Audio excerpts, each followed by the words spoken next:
Bonjour. Bonjour. Comment allez-vous? Bien.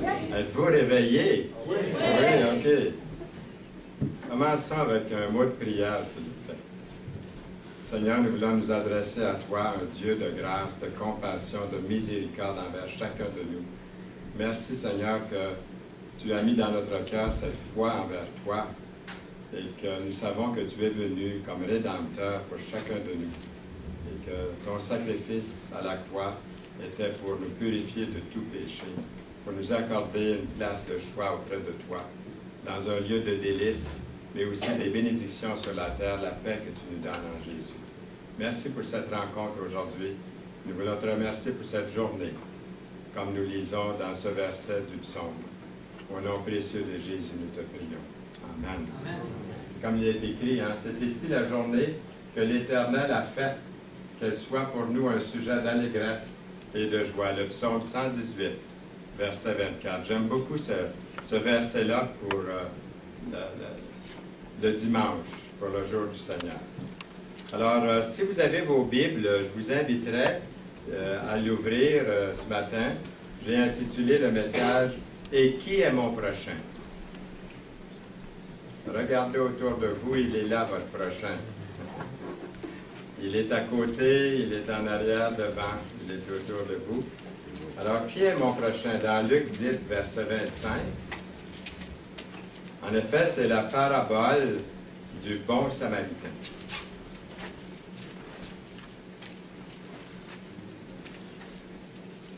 De plus en plus, dans les bulletins de nouvelles, à la radio, à la télévision, dans les journaux, sur Internet, on voit qu'il y a des attaques sur des personnes, souvent des personnes, des victimes qui se trouvent à la mauvaise place au mauvais moment. Ils se font tabasser, frapper à coups de poing, à coups de pied, à coups de bâton.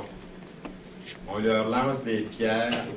Et puis, ce qui me surprend le plus, vous l'avez vu, j'espère que vous l'avez vu, sinon, je ne sais pas sur quelle planète vous habitez, mais souvent, ces gens-là rient, ont du plaisir à voir quelqu'un se faire battre, ils n'interviennent pas. Même ils rentrent sans savoir pourquoi, ils vont rentrer dans la ronde pour frapper, sans que personne n'intervienne pour les aider. Souvent, des spectateurs sont là, comme dans une arène devant un spectacle. Est-ce que vous avez déjà vu ça? On le voit à la télévision, on voit ça dans les journaux, puis ça nous surprend toujours. Puis je me dis, qu'est-ce qui incite les gens à réagir de la sorte? Des gens de plus en plus comme ça, à agir avec dureté concernant leurs semblables. Quelle est la cause qui les entraîne très fréquemment, certaines personnes, à rester là, indifférents, sans rien faire, à regarder, à applaudir, même à entrer dans le jeu? En partie, je dirais que c'est dû à une certaine manière de penser, une certaine manière de vivre aujourd'hui dans notre société. Moi, j'appellerais ça une certaine philosophie de la vie. On s'est fait une philosophie de la vie, puis on agit d'après cette sorte de vie-là, de violence, en quelque sorte, une violence qui est banalisée. Comment est-ce qu'on pourrait être aussi cruel, brutal, insensible? Moi, j'estime que ça doit être en grande partie à cause de la manière qu'ils voient la vie aujourd'hui, qu'ils voient la société, la manière que ça doit être vécu, chacun pour soi. Je dirais que c'est leur philosophie de vie. Beaucoup de personnes aujourd'hui, ils sont arrivés à cette autre parabole, parce que c'est une parabole, la parabole du Seigneur du bon Samaritain. On arrive à cette parabole qui, moi, j'appelle leur philosophie de vie, qui est une parabole du Seigneur et qui pourrait être la plus célèbre, je pense qu'elle est la plus célèbre de toutes les paraboles du Seigneur, de toutes les illustrations que le Seigneur nous a données. La parabole du bon Samaritain. Pensez-y pendant un instant. Qu'est-ce qui vous vient à l'esprit quand on dit le bon Samaritain? On pense à quelqu'un qui est arrêté peut-être le long de la route pour aider un autre, puis il se fait battre, ou il se fait attaquer. on dit dans les journaux, un bon Samaritain s'est arrêté, mais il s'est fait tabasser cruellement. Puis là, on se dit, ben, j'ose pas, j'aurais pas osé m'arrêter. Je me rappelle autrefois quand j'arrêtais pour les gens qui faisaient de l'autostop. J'en ai fait quand j'avais 17 ans. Je comprends pas que mon père me laissait partir. Mais j'avais 17 ans. Je suis allé à New York. Je suis allé au lac Saint-Jean écouter M. Spreeman, un prédicateur que j'aimais beaucoup au lac Saint-Jean. Alors j'ai pris le pouce à 17 ans pour aller l'écouter dans une conférence. Ça m'a coûté 25 cents pour la fin de semaine. Une coupe de barre de chocolat pour rester en vie. Mais une fois rendu là-bas, ils m'ont nourri, évidemment. Mais pour aller et retour, là, le voyage, ça ne m'a pas coûté cher. Je suis allé à New York, ça ne m'a presque rien coûté. J'allais rejoindre un prédicateur à New York. Il y avait toute une tournée pendant plusieurs semaines. J'ai dit, pendant ma semaine de vacances, est-ce que je peux aller vous rejoindre puis vous suivre dans vos prédications dans les différentes villes, New York, New Jersey, Hackensack, toutes les villes, les grandes villes aux États-Unis. Et je l'ai vu prêcher, je l'ai vu annoncer la parole. C'est peut-être là que j'ai eu le goût. C'est là que j'ai rencontré Richard Stroud. Il avait 14 ans. Chez lui, il y avait une petite école, de maison chez lui à l'époque. Il y a des frères et des sœurs. J'avais même un œil sur sa sœur. Et son père, à Richard, m'a averti.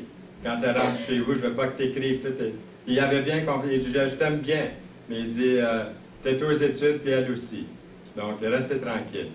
Je suis resté tranquille jusqu'à l'âge de 22 ans. J'ai marié Yolande.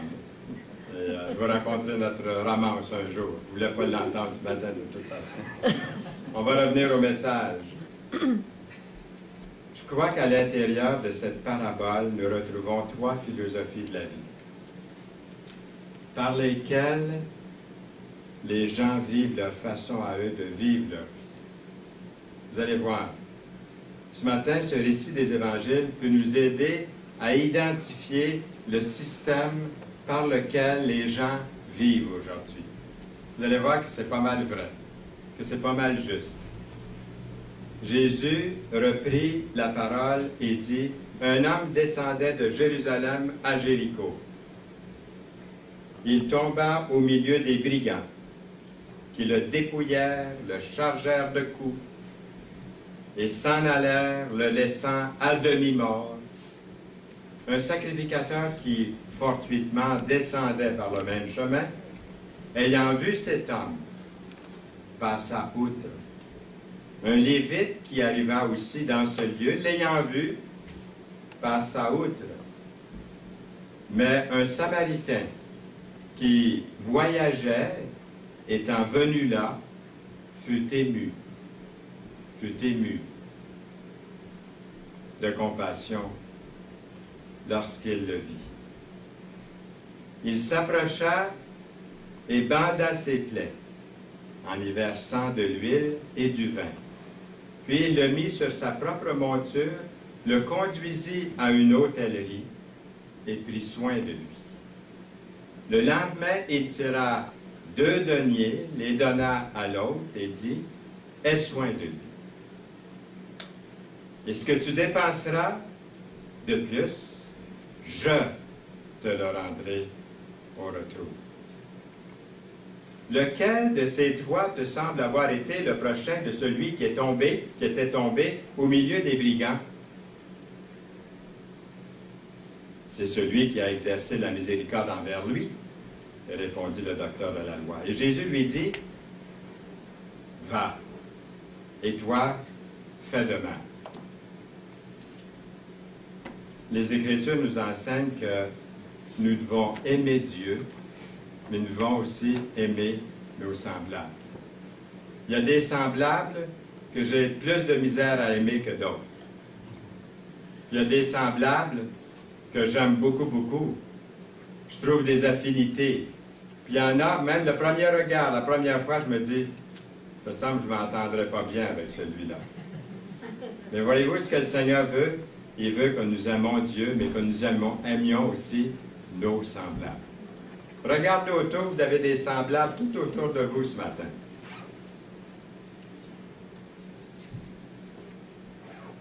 Quel est mon prochain? que je dois aimer. Jésus a raconté l'histoire d'un homme qui voyageait sur cette route déserte. Puis des bandits l'ont attaqué, comme on a vu. Ils lui ont volé tout ce qu'il possédait, puis ils l'ont laissé pour mort. Puis deux hommes supposément des croyants, deux hommes supposément des religieux, deux hommes supposément des hommes très très bien, là. Écoutez, hein? Bien, sont passés sur la route, sur la même route. Ils ont vu l'homme blessé, mais n'ont pas osé, n'ont pas voulu lui porter secours, puis est passé un étranger.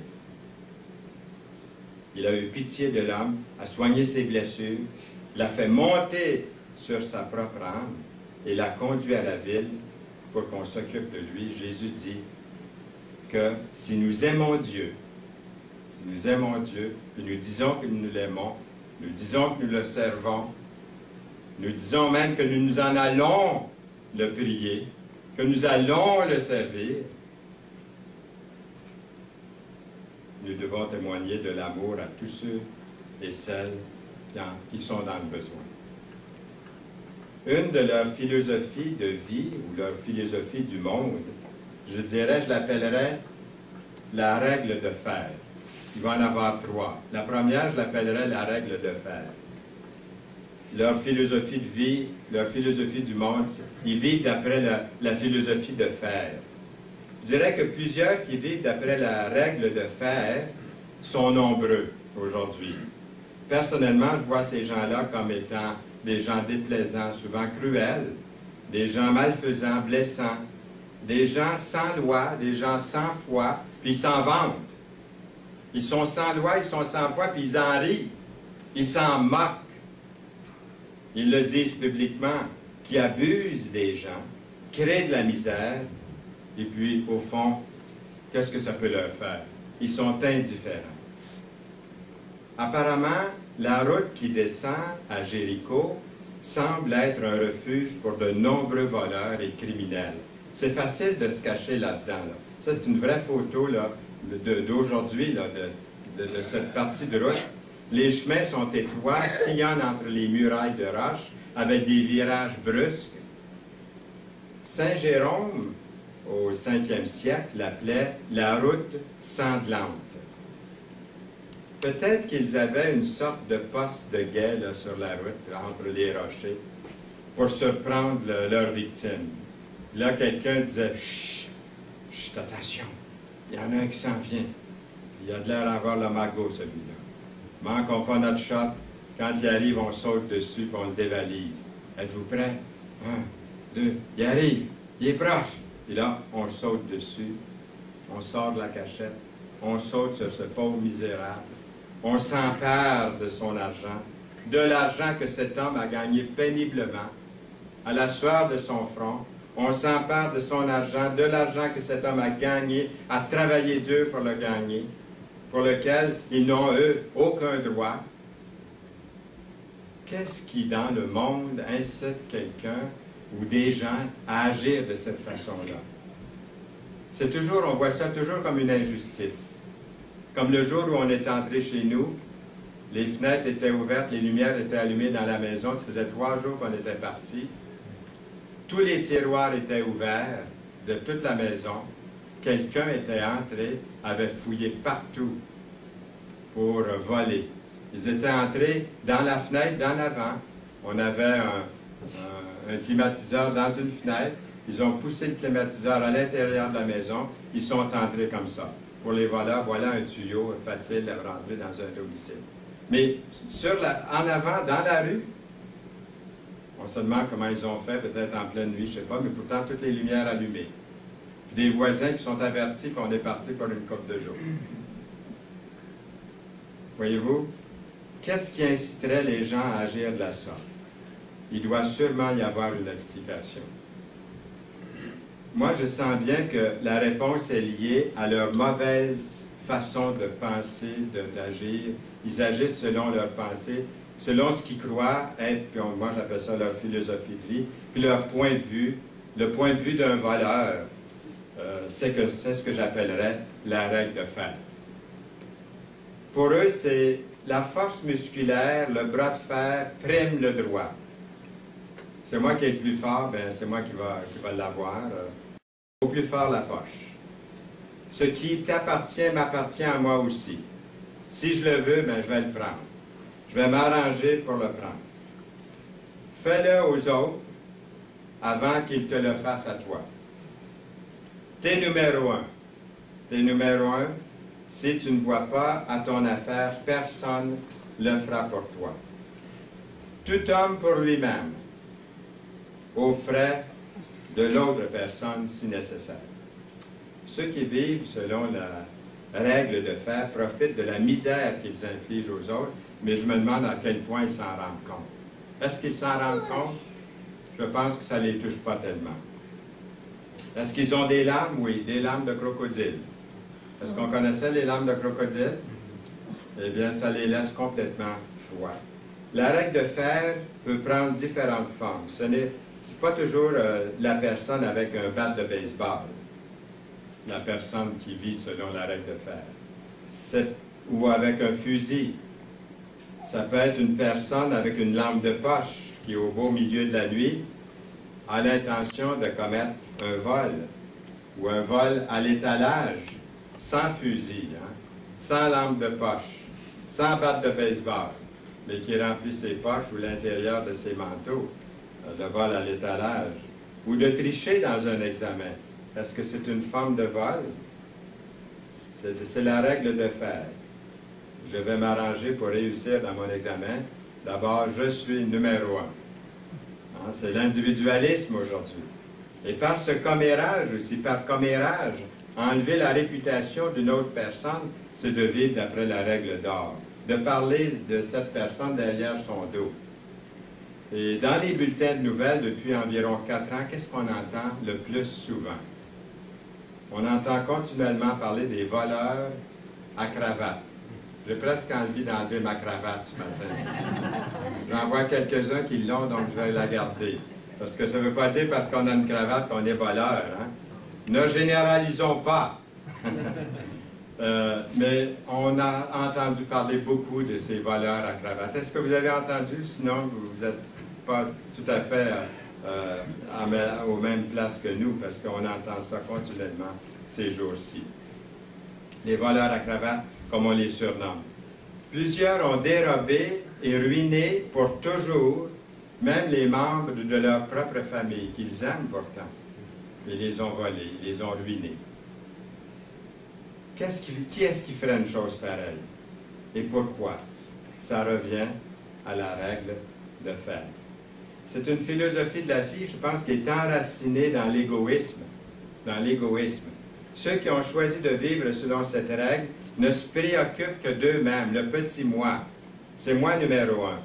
J'ai besoin de ça, je vais aller le chercher, peu importe. Ils sont complètement sourds aux droits des autres personnes qui les entourent. C'est la règle de fer. C'est facile pour eux de rationaliser. Ceux qui commettent de telles choses ne se considèrent pas comme mauvais.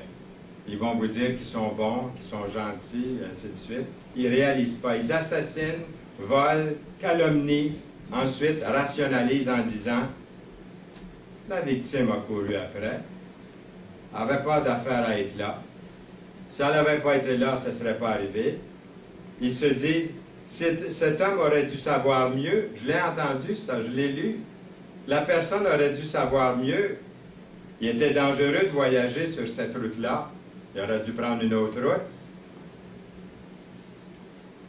Il n'aurait pas dû passer par cette route, qui a une réputation déjà de voleur, et puis de criminel, de bandit, de brigand. Pourquoi est-ce qu'ils sont allés marcher sur cette route-là? Au fond, ils méritent. Ça devait arriver, c'est arrivé. Ça, c'est une philosophie de la vie. Ils vont se rationaliser, ils vont rationaliser comme ça. C'est ancré dans l'égoïsme. Elle semble avoir de plus en plus d'influence au sein de notre société aujourd'hui. Qu'est-ce que le Seigneur a dit dans sa parole, dans 2 Timothée 3, 1? sache que dans les derniers jours, il y aura des temps difficiles. Est-ce qu'il y a des temps difficiles aujourd'hui, de nos jours? Et comment? Car les hommes seront égoïstes. Demandez aux femmes, ils vont vous dire que c'est vrai. Hein? Pourtant, c'est autant les femmes que les hommes, là, ici. C'est un terme neutre.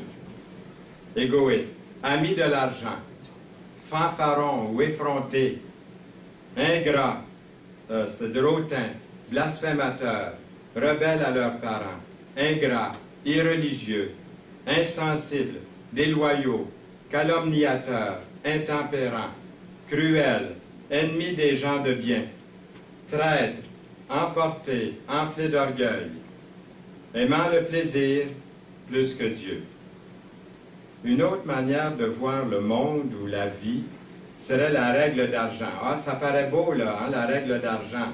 Quand on entend ça, là, ça s'améliore. Trouvez-vous pas que c'est comme un terme qui nous rassure un peu, mais ça sonne mieux aux oreilles, mais cette philosophie est également une philosophie froide, insouciante. Elle est caractérisée par un désintérêt ou de l'indifférence pour les besoins des autres. Vous vous souvenez peut-être, il y a quelques années, il y a pas tellement longtemps, un certain nombre de personnes, et ça c'est à Montréal, je pense que c'est arrivé, je me rappelle d'avoir entendu, peut-être vous l'avez entendu aussi, il y a une jeune femme qui était en train d'être violée, et puis finalement on l'a assassinée devant un immeuble à Montréal. Et puis les locataires ont regardé, ils ont entendu des cris, certains locataires ont regardé par la fenêtre. Ils ont refermé le rideau, puis ils ont dit, bon, c'est pas notre affaire, on ne se mêle pas de ça. Ils ont entendu crier la fille à l'aide, mais ils sont retournés à leurs affaires sans s'occuper de la détresse de cette pauvre femme. On entend souvent parler aussi des hit and run. En toutes les semaines, j'en ai encore dernièrement, là, même je pense que cette nuit, il y a quelqu'un qui a frappé à Montréal, quelqu'un, à 4 heures du matin. J'ai entendu ça ce matin aux nouvelles. On entend ça presque tous les jours, les hit and run. Ils frappent, puis ils ne restent pas, ils s'en vont. Est-ce que je suis le seul à entendre ça? On entend ça souvent. Qu'est-ce qui pousse les gens à ne rien faire dans certaines de ces situations-là? Est-ce que c'est leur manière de vivre, leur manière de voir la vie? J'appellerais ça la règle d'argent. Quand certains des spectateurs ont été interrogés, qu'on leur a demandé pourquoi ils n'ont pas aidé cette jeune fille, qu'ils n'ont pas appelé, qui ne sont pas sortis, ils ont répondu, on n'a rien voulu, on n'a pas voulu s'interposer dans ses affaires, dans les affaires des autres, ça ne nous regarde pas. On n'a pas voulu se mêler de ça. Avez-vous déjà entendu des réflexions semblables? J'appellerais ça la règle d'argent. J'appellerais ça l'insouciance pour les besoins des autres. Qu'ils s'arrangent. Ça ne me regarde pas. Je ne veux rien avoir là-dedans. Je ne veux pas m'impliquer. Je ne veux pas être obligé de répondre, de témoigner. Je reste en dehors de ça. Ça, c'est les réflexions qu'on entend le plus souvent. Moi, je suis content qu'ici au Québec, au moins, on a depuis un certain temps, on a des lois pour contrer ceux et celles qui seraient portés à ne pas venir en aide à quelqu'un dans le besoin. Vous connaissez cette loi, que si vous voyez quelqu'un dans le besoin et que vous ne l'aidez pas, vous êtes coupable devant la loi. Donc ça, c'est une bonne loi que nous avons ici au pays. J'apprécie ça moi aussi. Mais dans cette parabole, le prêtre et le lévite représentent ceux et celles qui vivent selon la règle d'argent. Ce sont des gens bien, ça, les deux ici, là, le prêtre et le lévite. Ce sont des gens de bonne réputation, des gens vers qui nous regardons. Ils sont bien habillés, ils sont polis, ils sont gentils, ils sont vraiment des gentlemen, là. Mais ils vivent selon la règle d'argent. Il est écrit dans l'Ancien Testament, puis eux, ils connaissaient l'Ancien Testament. Regardez ce qui est écrit dans Nombre. Celui qui touchera un mort, un corps humain quelconque, sera impur pendant 7 jours. Ils connaissent bien ce passage-là dans Nombre 19, 11. Donc, pensez-vous qu'ils vont s'arrêter pour toucher ce qu'ils pensent être un mort ou un blessé? Ils vont être impurs pendant 7 jours. Alors, ils observent la loi. Ils observent la parole, hein, l'Ancien Testament.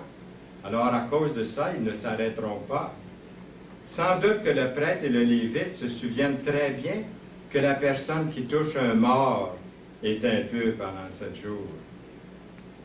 Peut-être qu'ils se disent ou qu'ils se rendraient, peut-être que ces deux-là même s'en vont prier, servir à Jérusalem.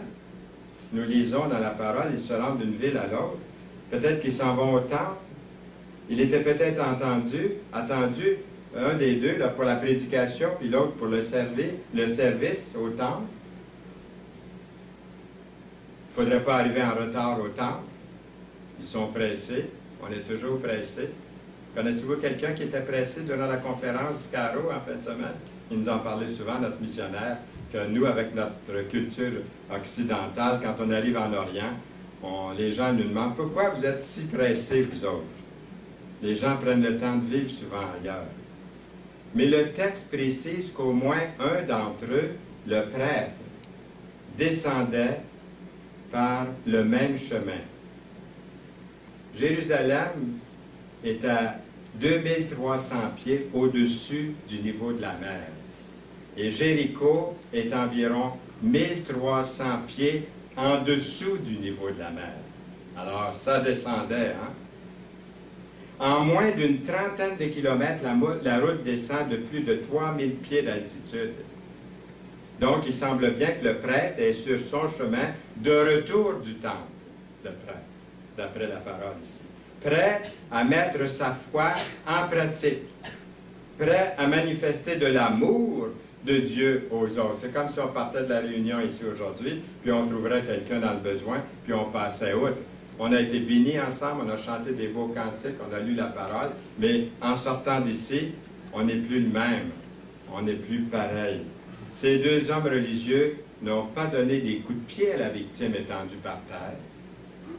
Hein, ils ne lui ont pas donné des coups de pied.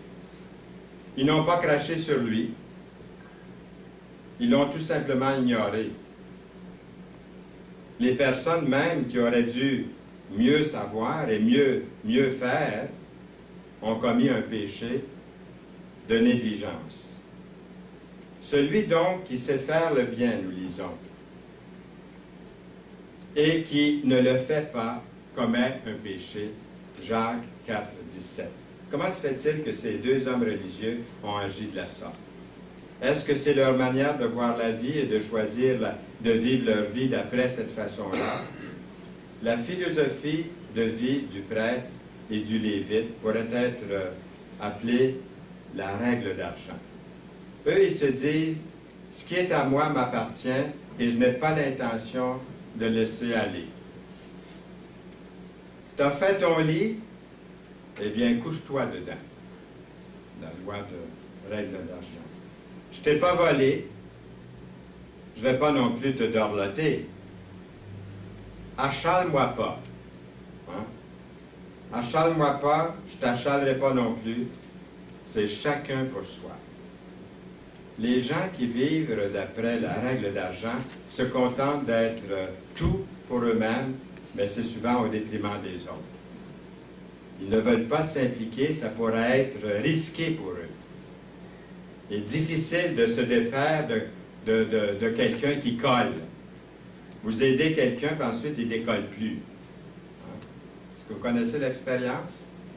On a peur d'aider, pourquoi? Il ne décollera plus celui-là. Il va rester collé.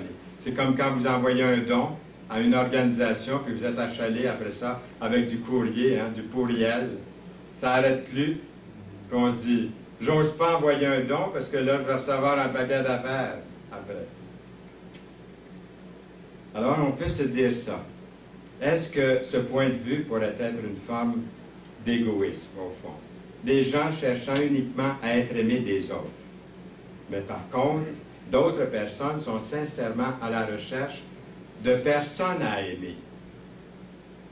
Les voleurs et le prêtre et le lévite étaient tous à la recherche de quelqu'un qui comblerait leurs besoins.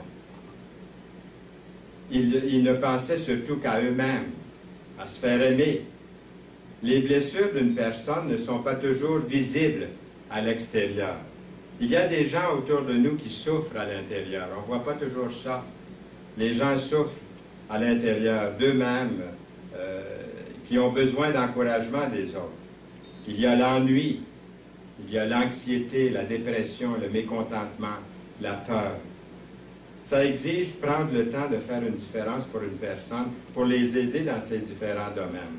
Mais souvent, nous pouvons être tellement occupés, puis tellement zélés, comme le prêtre et le lévite, que nous ne parvenons pas à la tâche réelle, celui du royaume, qui est la personne elle-même, les personnes elles-mêmes.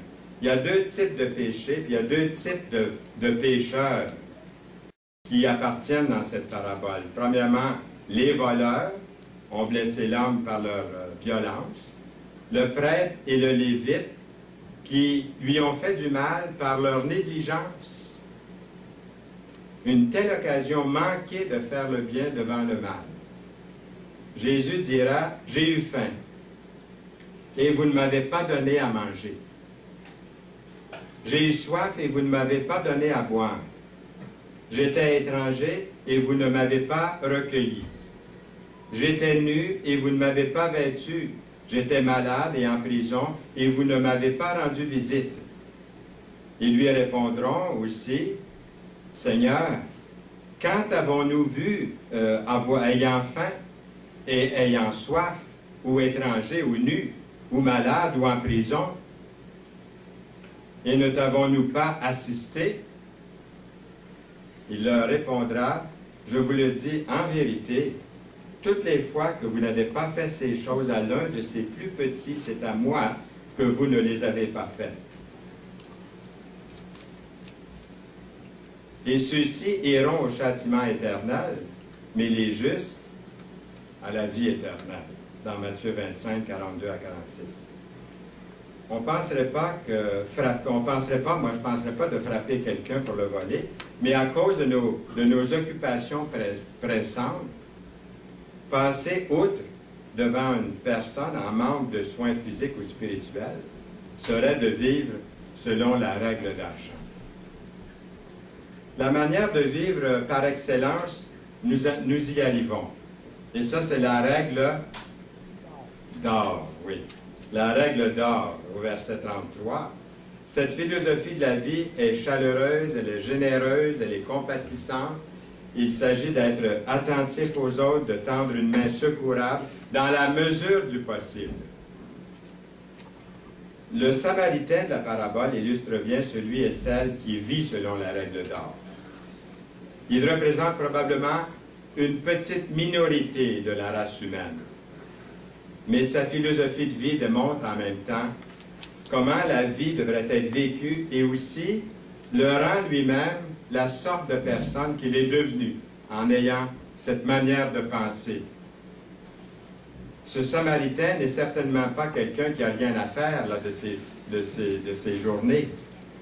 Sûrement que c'est une personne occupée, ce Samaritain. Il est en route vers son boulot, peut-être quelque part. Il a des affaires à régler. Pourtant, il prend le temps nécessaire pour s'occuper de cette victime qui est dans le besoin. Ce bon Samaritain, comme on l'appelle, est un homme généreux. Il dit à l'aubergiste qu'il paiera même pour les dépenses de l'homme à son retour de voyage. Aie soin de lui, et ce que tu dépenseras de plus, je te le rendrai à mon retour, au verset 35. Pourquoi quelqu'un comme le Samaritain agirait-il de la sorte? Qu'est-ce qui nous rendrait en tant que de se soucier d'un pur étranger comme il l'a fait? Je dirais que c'est sa philosophie de bon Samaritain, la règle d'or. Lui, là, ce qu'il se dit, c'est, si tu as besoin d'aide, tu peux compter sur moi. J'aime aider les autres. Et si tu as besoin d'aide, moi, j'aime rendre service. Tu peux m'appeler. Tu peux compter sur moi. Ce que je veux que les autres fassent pour moi, là, je le fais également pour les autres. La règle d'or. Même si cela représente pour moi des efforts supplémentaires, je désire rendre service aux autres. C'est exactement ce que le Samaritain a fait dans notre récit aujourd'hui. Son comportement était sans égoïsme. S'il avait été disons, s'il avait été avant tout préoccupé par lui-même, par ses propres intérêts, parce qu'il y en avait, ou par sa propre sécurité, disons, par sa propre sécurité, il ne se serait pas arrêté pour aider cet homme sur la route. Nous comprenons tous que la situation aurait pu être un piège.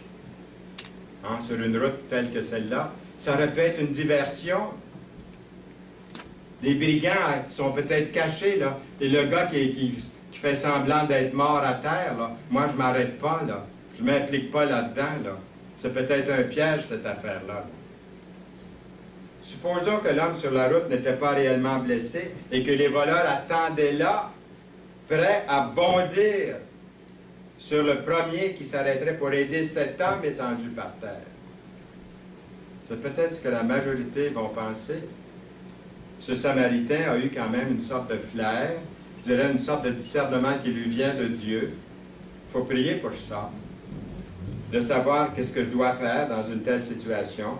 Ça lui vient certainement du Seigneur. Il n'est pas dépourvu de sagesse pour tout ça ou d'intelligence du fait qu'il soit généreux et compatissant et rempli de pitié pour l'homme qu'il voit là. Ça ne lui enlève pas l'intelligence et le discernement et le flair. Il a su reconnaître que cet homme était vraiment blessé, était réel, qu'il avait rapidement besoin d'aide et de bons soins. Parfois, être un bon samaritain puis vivre selon la règle d'or peut être très coûteux, très coûteux. Mais c'est le chemin que le Seigneur nous a appelés à suivre, pas vrai? C'est le chemin que notre Seigneur nous a appelés à suivre, être un bon voisin pour celui ou celle dans le besoin qui croise votre chemin. Conclusion, la question à se poser: à quel personnage je ressemble le plus dans cette parabole de ce matin?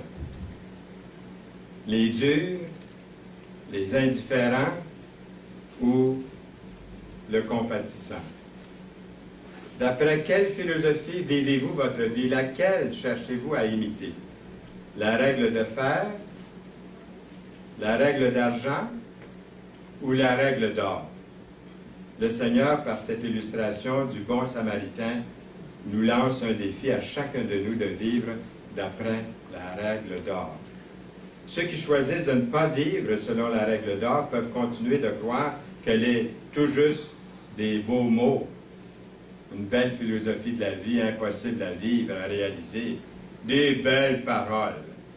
Le prédicateur ce matin nous a parlé du bon Samaritain. C'était beau, c'était bon, mais c'était donc pas pratique. Ça m'a passé par-dessus la tête comme dans l'an 40, là. Parce que c'est pas une affaire réalisable, cette affaire-là qu'il nous a parlé ce matin. C'est des bien beaux mots, par exemple. Mais elle est plus que des bien beaux mots. En tant que chrétiens, voulons-nous vraiment marcher sur le chemin que le Seigneur nous a démontré par cette parabole? Elle ne vient pas de moi, la parabole. Elle vient du Seigneur. Comment vous trouvez ça, vous autres? Hein? Sur le chemin que Jésus nous a tracé, c'est de là qu'elle vient. Nous lisons dans la parole que chacun de vous, au lieu de considérer ses propres intérêts, considère aussi ceux des autres. Il dit aussi, j'aime le petit mot aussi, tous les mots sont importants, parce qu'il veut qu'on considère les nôtres aussi, hein? Mais aussi les autres. Ayez en vous les sentiments qui étaient en Jésus-Christ, Philippiens 2, 4 et 5. J'ai une prière ici que j'aimerais qu'on fasse, si vous voulez la faire, puis ça devienne vos paroles à vous, la faire sincèrement dans votre cœur, en ayant les yeux ouverts pour la voir sur l'écran comme il faut, et faire de cette prière la vôtre si vous le désirez. J'aimerais la faire avec vous. Père Céleste, je te remercie de cette illustration que Jésus nous a laissée dans les évangiles. Nous ne voulons pas qu'elle demeure seulement un beau récit.